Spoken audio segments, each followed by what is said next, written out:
ಗಲಾಟೆ ಮಾಡಬೇಡಿಪ್ಪ. ಯಾರದು ಸ್ವಲ್ಪ ಸೈಲೆಂಟ್ ಆಗಿದ್ರೆ ಕೇಳುತ್ತೆ.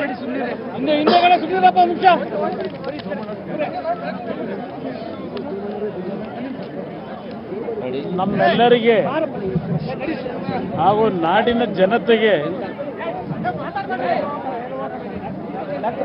ನಡೆದಾಡುವ ದೇವರು ಅಂತಕ್ಕಂಥ ಒಂದು ಭಾವನೆಗಳನ್ನ ಪ್ರತಿಯೊಬ್ಬರ ಹೃದಯದಲ್ಲಿ ಮೂಡಿಸಿದ್ದಂಥ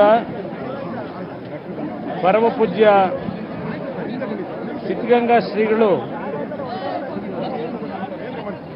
ವೈದ್ಯರ ಒಂದು ಹಲವಾರು ರೀತಿಯ ಒಂದು ಉತ್ತಮವಾದಂಥ ಚಿಕಿತ್ಸೆಗಳು ಅತ್ಯಂತ ಉತ್ತಮವಾದಂಥ ರೀತಿಯಲ್ಲಿ ಕೊಟ್ಟಂಥ ಒಂದು ಸನ್ನಿವೇಶದಲ್ಲೂ ಪರಮ ಪೂಜ್ಯರು ಹಲವಾರು ದಿನಗಳಿಂದ ಜವರಾಯರ ಜೊತೆಯಲ್ಲಿ ಯಾವೊಂದು ಹೋರಾಟವನ್ನು ಮಾಡ್ಕೊಂಡ್ಬಂದರು. ಒಂದು ಪವಾಡವನ್ನೇ ನಮ್ಮ ಮುಂದೆ ಏನಿವತ್ತು ನಿರ್ಮಿಸಿದ್ದಾರೆ. ಅವರ ಚಿಕಿತ್ಸೆಯನ್ನು ಮಾಡ್ತಕ್ಕಂಥ ವೈದ್ಯರು ಈಗ ಅಧಿಕೃತವಾಗಿ ಪರಮ ಪೂಜ್ಯರು ಇವತ್ತು ವಿಧಿವಶರಾಗಿರ್ತಕ್ಕಂಥ ವಿಷಯವನ್ನ ಲಿಂಗೈಕ್ಯ ಅಲ್ಲ ಶಿವೈಕ್ಯ ಲಿಂಗೈಕ್ಯರಾಗಿರ್ತಕ್ಕಂಥ ವಿಷಯವನ್ನ ವೈದ್ಯರು ಇದೀಗ ತಾನೇ ನಮ್ಮಗಳಿಗೆ ಏನು ಮಾಹಿತಿಯನ್ನು ಕೊಟ್ಟಿದ್ದಾರೆ. ಸಾರ್ವಜನಿಕರಿಗೆ ಮನವಿ ಮಾಡ್ತೇನೆ, ಅವರ ಭಕ್ತರಿಗೆ ಮನವಿ ಮಾಡ್ತೇನೆ,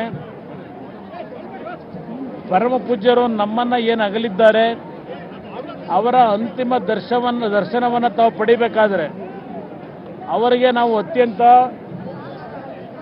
ಉತ್ತಮವಾದಂಥ ಗೌರವವನ್ನು ಸಲ್ಲಿಸಬೇಕಾದಂಥ ನಮ್ಮೆಲ್ಲರ ಕರ್ತವ್ಯ ಏನಿದೆ. ನಾಳೆ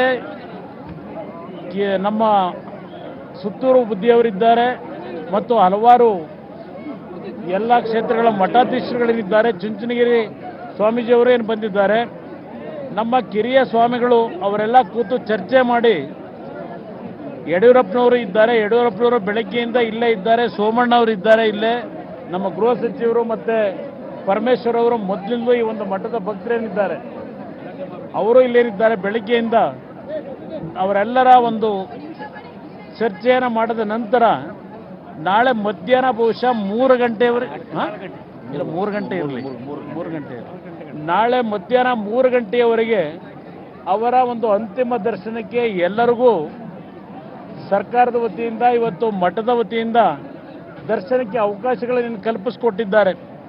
ಎಲ್ಲರೂ ಶಾಂತ ರೀತಿಯಿಂದ ಅವರ ಅಂತಿಮ ದರ್ಶನವನ್ನು ಪಡೆಯಬೇಕು ಅಂತಕ್ಕಂಥದ್ದನ್ನು ನಾನು ಮನವಿ ಮಾಡ್ತೇನೆ.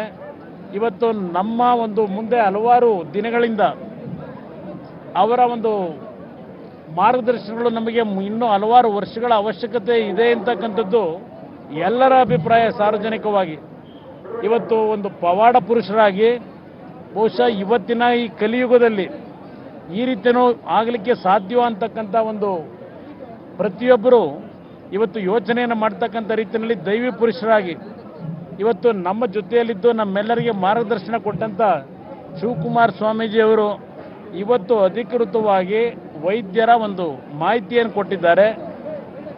ನಮ್ಮೆಲ್ಲರಿಗೆ ಅತ್ಯಂತ ಒಂದು ನಾಡಿಗೆ ಮತ್ತು ಧಾರ್ಮಿಕ ಕ್ಷೇತ್ರಕ್ಕೆ ಇದು ಬಹುಶಃ ಭರಿಸಲಾರದಂಥ ಈ ಒಂದು ನಷ್ಟವನ್ನು ಭರಿಸಲಿಕ್ಕೆ ಯಾರಿಗೂ ಸಾಧ್ಯ ಇಲ್ಲ.